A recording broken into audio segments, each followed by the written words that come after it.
Hello all, welcome back to our channel. അപ്പോൾ എല്ലാവർക്കും +2 റിസൾട്ടൊക്കെ അറിഞ്ഞിങ്ങനെ ഇരിക്കുമായിരിക്കും. ഇപ്പോഴാണ് ഞാൻ ഈ വീഡിയോ അപ്ലോഡ് ചെയ്യുന്നത്. റിസൾട്ട് അറിഞ്ഞ് അന്ന് പിറ്റേന്ന് തന്നെ എനിക്ക് പനി പിടിച്ചു. ഇപ്പോഴൊന്ന് എണീറ്റത്. സൗണ്ടൊന്നും റെഡിയല്ല. അപ്പോൾ എന്തെങ്കിലും പ്രോബ്ലം ആണെങ്കിൽ ക്ഷമിക്കുക. അപ്പോൾ റിസൾട്ടൊക്കെ അറിഞ്ഞിപ്പോൾ അലോട്ട്മെൻറ്റിൻ്റെ തിരക്കിലായിരിക്കുമല്ലോ നിങ്ങൾ. എൻ്റെ റിസൾട്ട് ഞാൻ ആരോടും പറഞ്ഞില്ല. അപ്പോഴത്തേക്കാണ് ഇപ്പോഴും എനിക്കൊരു കഫ് ഇഷ്യൂ ഒക്കെ ഉണ്ട്. അപ്പോൾ എല്ലാവർക്കും ഇപ്പോൾ വൈറൽ ഫീവറൊക്കെ ആണല്ലോ, മഴയൊക്കെ ആയില്ലേ. പിന്നെ ഫസ്റ്റ് ഓഫ് ഓൾ എല്ലാവർക്കും കൺഗ്രാജുലേഷൻസ്. ചിലർക്ക് 5A+, 1A കിട്ടിയിരിക്കുന്നത്, ചിലർക്ക് ഫുൾ A+ ഉണ്ടാവും, ചിലർ ഇനി സേ എഴുതാൻ പോകുന്നുണ്ടാവും. എന്തായാലും എല്ലാവർക്കും എൻ്റെ വക കൺഗ്രാജുലേഷൻസ്. വയനാടിൻ്റെ വക കൺഗ്രാജുലേഷൻസ്. പിന്നെ എൻ്റെ റിസൾട്ട് എന്ന് വെച്ച് കഴിഞ്ഞാൽ ഞാനിവിടെ മേപ്പാടി ഹയർ സെക്കൻഡറി സ്കൂളിലാണ് പഠിച്ചത്. ഹ്യൂമാനിറ്റീസ് സബ്ജക്റ്റായിരുന്നു എടുത്ത സ്ട്രീം. അപ്പോൾ 6 സബ്ജക്റ്റ് ഉണ്ട്. നമ്മളെല്ലാവരും പോലെ 6 സബ്ജക്റ്റ് ഉണ്ട്. ഈസി, കുഴപ്പമൊന്നുമില്ല. എൻ്റെ ഒരു ഇത് വെച്ചിട്ട് കമ്പാരിറ്റീവ്ലി ഒരു മീഡിയം ലെവലായിരുന്നു എക്സാംസൊക്കെ. അതിൽ ഇപ്പോൾ ടഫ് എന്ന് പറയാനായിട്ട് ഇംഗ്ലീഷ് ഇത്തിരി എന്ന് വെച്ചാൽ പാസേജ് കുറച്ചും കൂടി ഡെപ്തിൻ്റെ ഉള്ളിൽ, അത് ടെക്സ്റ്റ് ബുക്ക് വായിച്ചാൽ മാത്രമേ കിട്ടത്തുള്ളൂ അത്. പിന്നെ എൻ്റെ സബ്ജക്റ്റ് കേട്ടോ, എനിക്ക് English, Malayalam, history, economics, politics, core സബ്ജക്റ്റായിട്ട് ജിയോളജി ആയിരുന്നു. ചില സ്കൂളിലൊക്കെ ജോഗ്രഫിയാണ് വരിക, ചിലർക്ക് സോഷ്യോളജി ഉണ്ടാവും, അറിയില്ല. അപ്പോൾ ഞങ്ങൾക്ക് ജിയോളജി ആയിരുന്നു കിട്ടിയത്. ജിയോളജി കുഴപ്പമൊന്നുമില്ല. ഞങ്ങൾക്ക് ഇപ്രാവശ്യം പ്രാക്ടിക്കൽ ഉണ്ടായിരുന്നു. ജിയോളജിക്ക് മാത്രമേ ഞങ്ങൾക്ക് പ്രാക്ടിക്കലുള്ളൂ. അപ്പോൾ ഈ സ്റ്റോണ് മറ്റേ റോക്കൊക്കെ അല്ലേ, ആ റോക്കൊക്കെ കണ്ടുപിടിക്കുന്ന സംഭവം. ആർക്കെങ്കിലും ജിയോളജി ഉണ്ടെങ്കിൽ കമൻറ്റ് ചെയ്യണേ. അപ്പോൾ അങ്ങനെ പ്രാക്ടിക്കലിൽ ഉണ്ട്, കുഴപ്പമൊന്നുമില്ല. അപ്പോൾ ഞാൻ എൻ്റെ മാർക്ക് പറയാൻ വേണ്ടിയിട്ടാണ്. റിയാക്ഷൻ വീഡിയോ ഒന്നും നമ്മളധികം ചെയ്തിട്ടില്ലായിരുന്നു. കാരണം റിയാക്ഷൻ വീഡിയോ ചെയ്യാൻ മാത്രം സമയമൊന്നും കിട്ടിയില്ല. പെട്ടെന്ന് റിസൾട്ട് വരുന്നു. അവിടെ എഡ്യൂക്കേഷൻ മിനിസ്റ്റർ ഇങ്ങനെ പറയുമ്പോൾ നമ്മൾ ശിവൻകുട്ടി സാർ മാറിയല്ലോ. അപ്പോൾ നമ്മളിങ്ങനെ സർപ്രൈസായിട്ട് വെയിറ്റ് ചെയ്തുകൊണ്ടിരിക്കുകയല്ലേ. അപ്പോൾ അത് അങ്ങനെ എടുക്കാനുള്ളൊരു മാനസികാവസ്ഥയല്ല. എന്താവും എന്ന് വിചാരിച്ചിരിക്കുകയല്ലേ. അതിനിടയിൽ നമ്മൾ ക്യാമറയും വീഡിയോ ഒക്കെ പിടിച്ചിട്ടിങ്ങനെ എടുക്കണ്ടേ. അപ്പോൾ അതൊന്നും എടുത്തിട്ടില്ല.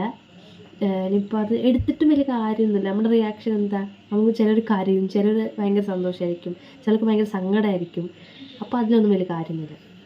അപ്പോൾ ഞാൻ റിസൾട്ട് പറയാം. എത്ര പെർസെൻറ്റേജ് കിട്ടിയെന്ന് ഞാൻ ലാസ്റ്റ് പറയാം. പിന്നെ റിസൾട്ട് പറയാം കേട്ടോ. ഞാൻ +1ഉം +2ഉം കൂടി ഒരുമിച്ചിട്ടാണ് പറയുന്നത്. +1 എനിക്ക് ഇംഗ്ലീഷിന് നമ്മുടെ ഗ്രേസ് മറ്റേ CE ഉണ്ടല്ലോ, നമ്മുടെ ടീച്ചേഴ്സ് തരുന്നത്, അത് ടോട്ടൽ ഫുൾ 20. ഞങ്ങൾക്ക് എല്ലാ സബ്ജക്റ്റും 80 കേട്ടോ. ജിയോളജി മാത്രം 60. സയൻസുകാർക്ക് ഫിസിക്സ്, കെമിസ്ട്രി, മാത്സ് ഒക്കെ 60. ഞങ്ങൾക്ക് എല്ലാ സബ്ജക്റ്റും 80.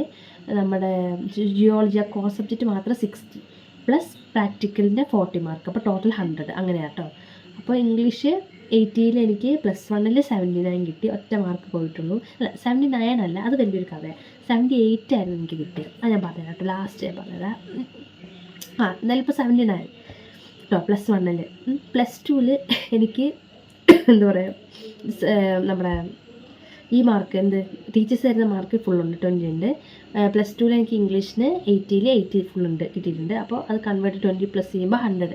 അപ്പോൾ ഇംഗ്ലീഷിന് എനിക്ക് ഫുള്ളുണ്ട്. പിന്നെ മലയാളം +1 80 ഔട്ട് ഓഫ് 80 തന്നെ. മറ്റേ ടീച്ചേഴ്സ് തരുന്ന മാർക്കും ഫുള്ളുണ്ട്. അപ്പോൾ 100. +2 80 ഔട്ട് ഓഫ് 80 തന്നെ. ടീച്ചേഴ്സ് ഫുൾ വന്നിട്ടുണ്ട്. അപ്പോൾ അതിനും ഫുള്ളുണ്ട് കേട്ടോ. A+, 2 A+. പിന്നെ ഹിസ്റ്ററി +1 എനിക്ക് 80 ഉണ്ട്, +2 എനിക്ക് 80 ഉണ്ട്. അപ്പോൾ രണ്ട് ഇയറും എനിക്ക് ഫുൾ മാർക്ക് കിട്ടി. എക്കണോമിക്സ് ഔട്ട് ഓഫ് 80 തന്നെ. ഹിസ്റ്ററിയിലും ടീച്ചേഴ്സ് എനിക്ക് തന്നിട്ടോ. ഫുള്ളെന്ന് പറയുമ്പോൾ നമുക്കറിയാമല്ലോ, തന്നിട്ടുണ്ട്. അപ്പോൾ പിന്നെ വീണ്ടും എടുത്ത് പറയണ്ടല്ലോ. എക്കണോമിക്സ് എനിക്ക് 80 ഉണ്ട് +1. +2 എനിക്ക് എക്കണോമിക്സ് 80 ഉണ്ട്. പിന്നെ പൊളിറ്റിക്കൽ സയൻസ് എനിക്ക് മറ്റേ +1 80 ഉണ്ട്, +2 80 ഉണ്ട്.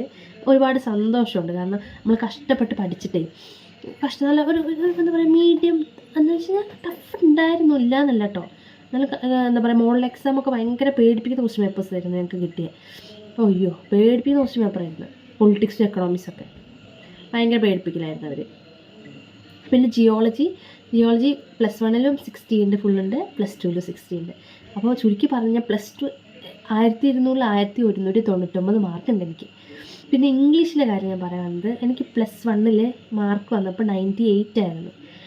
എന്തോ 2 മാർക്ക് ഓർക്കുന്നുണ്ടോ നിങ്ങൾ അറിയിച്ച +1 പേഴ്സോണിഫിക്കേഷൻ, നമ്മുടെ മറ്റേ ഡെത്ത് ലെവലിലെ ആ ചാപ്റ്റർ പോയം തന്നിട്ട് അതിൻ്റെ ഫിഗർ ഓഫ് സ്പീച്ചും, പിന്നെ വേറൊരു ഗ്രാമർ ഉണ്ടായിരുന്നു, റൺ അങ്ങനെയൊക്കെയുള്ള സംഭവം. അവിടെ 2 തരിയില്ലായിരുന്നു. അങ്ങനെ ഞാൻ എന്ത് ചെയ്തു, +2 പഠിക്കുമ്പോൾ ഇമ്പ്രൂവ്മെൻ്റ് എഴുതാൻ തീരുമാനിച്ചു. +2 പഠിക്കുമ്പോൾ ഇമ്പ്രൂവ്മെൻ്റ് എഴുതാൻ തീരുമാനിച്ചു. അങ്ങനെ ഞാൻ ഇമ്പ്രൂവ്മെൻ്റ് എഴുതി. അങ്ങനെ വന്നപ്പോൾ എനിക്ക് ഒരൊറ്റ മാർക്ക് കൂട്ടി 99. അതും എനിക്കറിയില്ല എവിടെ പോയെന്ന്. പിന്നെ അത് നോക്കാൻ ഞാൻ നിന്നില്ല. എന്തായാലും കിട്ടിയതുകൊണ്ട് ഞാൻ ഹാപ്പിയായി. ആ ഒരു മാർക്കും കൂടി ഉണ്ടെങ്കിൽ 1200 1200 കിട്ടുമായിരുന്നു. അപ്പോൾ ഒരുപാട് സന്തോഷമുണ്ട്. 1200 1199 ഉണ്ട്. ഒരുപാട് സന്തോഷമുണ്ട്. പിന്നെ സ്കൂൾ ടോപ്പറാണ് നമ്മുടെ ഡിസ്ട്രിക്റ്റ് ഹ്യൂമാനിറ്റീസ് ഹ്യൂമാനിറ്റീസ് ഡിപ്പാർട്ട്മെൻറ്റിൽ ഡിസ്ട്രിക്റ്റ് ടോപ്പറാണ്. അങ്ങനെ ഇതാണ് എൻ്റെ റിസൾട്ട്. ഞാനത് കൊടുക്കാം, തമ്മിൽ കൊടുക്കാം. കാണിച്ചു തരാൻ പോയപ്പോഴത്തേക്ക് ഫോണ് താഴെ വീണുപോയി. കാണുന്നുണ്ടോ ആവോ? കാണില്ലായിരിക്കുമല്ലേ? എന്തായാലും ഞാനത് കൊടുക്കാം. അപ്പോൾ പെർസെൻറ്റേജ്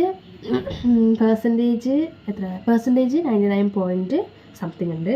1 മാർക്ക് പോയതിൻ്റെതാണ്. എന്നാലും ഞാൻ ഹാപ്പിയാണ് കേട്ടോ. പിന്നെ അപ്പോൾ എന്നെ പഠിപ്പിച്ച ടീച്ചേഴ്സും എൻ്റെ പാരൻസും എൻ്റെ ഫ്രണ്ട്സും എന്നെ സപ്പോർട്ട് ചെയ്ത എല്ലാവർക്കും, ഈ വീഡിയോ കാണുന്ന എല്ലാവർക്കും, നിങ്ങളും എന്നെ സപ്പോർട്ട് ചെയ്തിട്ടുണ്ട് കുറേ. ഞാൻ എന്താ പറയുക, ഒരു കയറ്റമുണ്ടാകുമ്പോൾ ഒരു ഇറക്കമുണ്ടാവും എന്നൊക്കെ പറയില്ലേ, കുറേ ഇറങ്ങി കയറി എല്ലാവരും അങ്ങനെ തന്നെ കേട്ടോ. ലൈഫായി കഴിഞ്ഞാൽ അങ്ങനെ തന്നെയാണല്ലോ. കുറേ ഇറങ്ങും, കുറേ കയറും, കുറേ ഇറങ്ങും, കുറേ കയറും. അപ്പോൾ ഇതൊരു ചെറിയ കയറ്റം. ഇനി അങ്ങോട്ടേക്ക് എന്താണെന്ന് എനിക്കറിയത്തില്ല. എന്നാലും എല്ലാവരും പ്രാർത്ഥനയിൽ എന്നെ ഉൾപ്പെടുത്തണം എന്നുണ്ട്. പിന്നെ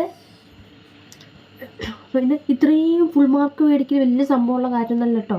അത് വേറെ കാര്യം. ഫുൾ മാർക്ക് കിട്ടിയവർ മാത്രമേ ലോകത്ത് ജീവിക്കുന്നുള്ളൂ. ഇല്ലെങ്കിൽ തോറ്റവർ ഭയങ്കര എന്താ പറയുക, ഒന്നുമില്ലാത്തവരാ. എ കിട്ടിയവർ, B+ കിട്ടിയവർ, B കിട്ടിയവർ, C കിട്ടിയവർ, അങ്ങനെയൊന്നുമില്ല കേട്ടോ. ചെറിയ എന്താ പറയുക, ഒട്ടും മാർക്കില്ലാത്തൊരു വലിയ പൊസിഷനിൽ എത്തിയിട്ടുണ്ട്. ടോപ്പേഴ്സ് അടിയിലും എത്തിയിട്ടുണ്ട്. അത് വേറെ കാര്യം. അങ്ങനെ എന്താ പറയുക, എനിക്ക് ഇത്രയേ ഉള്ളൂ അങ്ങനെയൊന്നും വിചാരിച്ചിരിക്കണം. ഞാൻ വീഡിയോയിൽ ലാസ്റ്റ് കൊടുക്കും. അപ്പോൾ ഞാൻ പറഞ്ഞു വന്നത്, ഇത്രയും കുറവ് മാർക്ക് കിട്ടി, ഇമ്പ്രൂവ്മെൻ്റ് എഴുതി എന്തായാലും ഇപ്പോൾ തുടങ്ങുന്നുണ്ടല്ലോ, ഇമ്പ്രൂവ്മെൻ്റ് എഴുതുക എന്തായാലും കിട്ടും. നല്ലപോലെ കഷ്ടപ്പെട്ട് പഠിച്ച് ഇമ്പ്രൂവ്മെൻ്റ് എഴുതിയാലും കിട്ടും, ഒരു കുഴപ്പമില്ല. അങ്ങനെ നമുക്ക് അലോട്ട്മെൻറ്റ് കൊടുക്കുമ്പോൾ അലോട്ട്മെൻ്റ് എല്ലാം സ്റ്റാർട്ടായി. ഞാൻ പോയിട്ടില്ല, TC മേടിക്കണം. NSS ഉണ്ടായിരുന്നു, NSS സർട്ടിഫിക്കറ്റ് മേടിക്കാനുണ്ട്. അപ്പോൾ അതൊക്കെ മേടിച്ചിട്ട് വേണം ഇനിയിപ്പോൾ കൊടുക്കാൻ. അപ്പോൾ അങ്ങനെയാണ് കാര്യങ്ങൾ. നിങ്ങളുടെ പെർസെൻറ്റേജോ മാർക്കോ നിങ്ങളുടെ എക്സ്പീരിയൻസ് ഒക്കെ കമൻറ്റ് ചെയ്യുക. ഇത്രയേ ഉള്ളൂ. ഒരു എത്ര മിനിറ്റ് ടോട്ടലായി? 7 or 8 മിനിറ്റ് ആയി കാണും.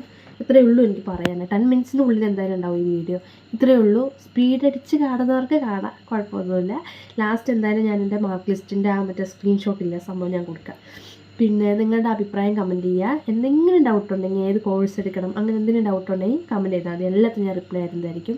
പിന്നെ ഹ്യൂമാനിറ്റീസ് എടുത്ത് നല്ലതാണോ ചീത്തയാണോ, പിന്നെ ഹ്യൂമാനിറ്റീസിൻ്റെ സബ്ജക്റ്റിനെ കുറിച്ച് എന്തെങ്കിലും ഡൗട്ട് ഉണ്ടെങ്കിൽ ഒക്കെ കമൻറ്റ് ഇട്ടാൽ മതി, ഒരു കുഴപ്പമില്ല, ഞാൻ ക്ലിയർ ആക്കി തരാം. അപ്പോൾ എല്ലാവർക്കും വൺസ് അഗൈൻ താങ്ക് യു. ഞാൻ പറഞ്ഞതുപോലെ തന്നെ ആരും ഡിപ്രസ്ഡ് ആവേ, പാരൻസിനോടും ഞാൻ പറയുകയാണ്, ഡിപ്രസ് ആവേ. എൻ്റെ മമ്മി എന്താ പറയുക, ഒരുപാട് സപ്പോർട്ട് ചെയ്തിട്ടുണ്ട്. എനിക്ക് 6th മാർക്ക് അധികം, 6th നല്ലപോലെ പഠിക്കുമായിരുന്നു. 7th 8th ഒക്കെ കൊറോണ കാലം ആയതുകൊണ്ട് കുറച്ച് ഉഴപ്പി. 9th എത്തിയപ്പോഴത്തേക്കും ഞാൻ കഷ്ടപ്പെട്ടു, CBSE ആയിരുന്നു പഠിച്ചത്. അപ്പോൾ 9th എത്തിയപ്പോഴത്തേക്കും നല്ലപോലെ ഉഴപ്പി, നല്ലപോലെ ഡൗൺ ആയി. 10th എനിക്ക് അധികം മാർക്കൊന്നും ഇല്ലായിരുന്നു. ഒരു 85 to 90 ആ റേഞ്ചിൽ തന്നെ ഉണ്ടായിരുന്നുള്ളൂ. എനിക്ക് വേറെ അധികം മാർക്കൊന്നും ഇല്ലായിരുന്നു. അങ്ങനെ എന്താ പറയുക, പഠിച്ചായിരുന്നു. പക്ഷേ നമുക്കറിയാലോ CBSE ആകുമ്പോൾ 3 types ഓഫ് ക്വസ്റ്റ്യൻ പേപ്പർ ആയിരിക്കും. ചിലപ്പോൾ ഒരു ക്വസ്റ്റ്യൻ പേപ്പർ ഈസി, ഒരു ക്വസ്റ്റ്യൻ മീഡിയം, ഹാർഡായിരിക്കും. അങ്ങനെ പിന്നെ ഞാൻ മാത്സ് സ്റ്റാൻഡേർഡ് ആയിരുന്നു എടുത്തത്. അങ്ങനെയൊക്കെ എല്ലാം കൂടി ആവല് പരുവത്തിലായിരുന്നു. പിന്നെ ഒരു രക്ഷ കിട്ടിയത് +1 +2 ഹ്യൂമാനിറ്റീസിലേക്ക് വന്നിട്ടാണ്. അപ്പോൾ പിന്നെ നമ്മൾ ഫ്രീ ആയിട്ട് പഠിക്കാൻ തുടങ്ങി. ഒന്നിനും പറ്റി ആലോചിക്കേണ്ട, പഠിക്കുക. കഷ്ടപ്പെട്ട് പഠിക്കല്ലേ, ഇഷ്ടപ്പെട്ട് പഠിച്ചോ നമ്മൾ സക്സസ്സാണ്. ഞാനും അങ്ങനെ തന്നെ കേട്ടോ, ഇഷ്ടപ്പെട്ട് പഠിച്ചു. അങ്ങനെയൊക്കെ കാര്യങ്ങൾ. നിങ്ങൾക്ക് എന്തെങ്കിലും ഡൗട്ട് ഉണ്ടെങ്കിൽ കമൻറ്റിലിടുക. പിന്നെ പിന്നെന്താ, ഇത്രയേ ഉള്ളൂ പറയാൻ. ഇനി ഞാനെന്താ വേറെ എന്തെങ്കിലും ക്ലാസ്സൊക്കെ സ്റ്റാർട്ട് ചെയ്യുമ്പോൾ ഞാൻ എന്തെങ്കിലും വീഡിയോ ഇടാം. അങ്ങനെ എന്തായാലും ഓൾ ദ ബെസ്റ്റ്. ഇമ്പ്രൂവ്മെൻറ്റ് എഴുതുന്നവർക്ക് എന്തായാലും നല്ലപോലെ പഠിച്ചിട്ട് പാസ്സാവാനുള്ള വഴി നോക്കുക. ഇമ്പ്രൂവ്മെൻറ്റ് പോയി എഴുതി എന്തായാലും പാസ്സാവും, ഒരു കുഴപ്പമില്ല, ഡാം ഷുവറാണ് പാസ്സാവും. പിന്നെ ഇപ്പോൾ പാസ്സായവർ നല്ല കോളേജൊക്കെ എടുത്ത് നിങ്ങൾക്ക് ഇഷ്ടപ്പെട്ട സബ്ജക്റ്റിൽ ഡിഗ്രി എടുക്കുന്നത് പ്രൊഫഷണൽ കോഴ്സാണെങ്കിൽ അങ്ങനെ BBA BA BCO BCom ഒക്കെ എടുക്കുന്നവരുണ്ടല്ലോ, അങ്ങനെയൊക്കെ പോവുക. പിന്നെ IT എടുക്കുന്നവർ പോളിടെക്നിക്ക് അങ്ങനെ പോവുക. ഡിപ്ലോമ കോഴ്സ് എടുക്കുന്നവർ അങ്ങനെ പോവുക. ഏതാണ് നിങ്ങൾക്ക് കംഫർട്ടബിൾ, ഏതാണോ ഇഷ്ടം, പെട്ടെന്ന് ജോലി കിട്ടുന്നത് അതാണോ എങ്കിൽ അത്. ട്രഡീഷണൽ ഡിഗ്രി എടുക്കാനാണെങ്കിൽ അങ്ങനെ, പ്രൊഫഷണൽ ആണെങ്കിൽ അങ്ങനെ, ഏതാണോ ഇഷ്ടം. നിങ്ങളുടെ കരിയറിലൊക്കെ സക്സസ് ഉണ്ടാവട്ടെ എന്ന് എന്താ പറയുക പ്രാർത്ഥിച്ചും വിഷ് ചെയ്തിട്ടും ഈ വീഡിയോ ഇവിടെ നിർത്തുക കേട്ടോ. എന്തെങ്കിലും ഡൗട്ടോ എന്തെങ്കിലുമൊക്കെ ഉണ്ടെങ്കിൽ നോക്കിയാൽ മതി. ലാസ്റ്റ് ഞാൻ എൻ്റെ മാർക്ക് ലിസ്റ്റിൽ സംഭവം കൊടുക്കാം. അപ്പോൾ ബൈ. സബ്സ്ക്രൈബ് ചെയ്യാനും ലൈക്ക് ചെയ്യാനും ഷെയർ ചെയ്യാനൊന്നും മറക്കണ്ട. അപ്പോൾ ബൈ ബൈ ബൈ. അപ്പോൾ അതാ കൊടുത്തിട്ടുണ്ട് കേട്ടോ. എന്നാൽ ശരി, ബൈ.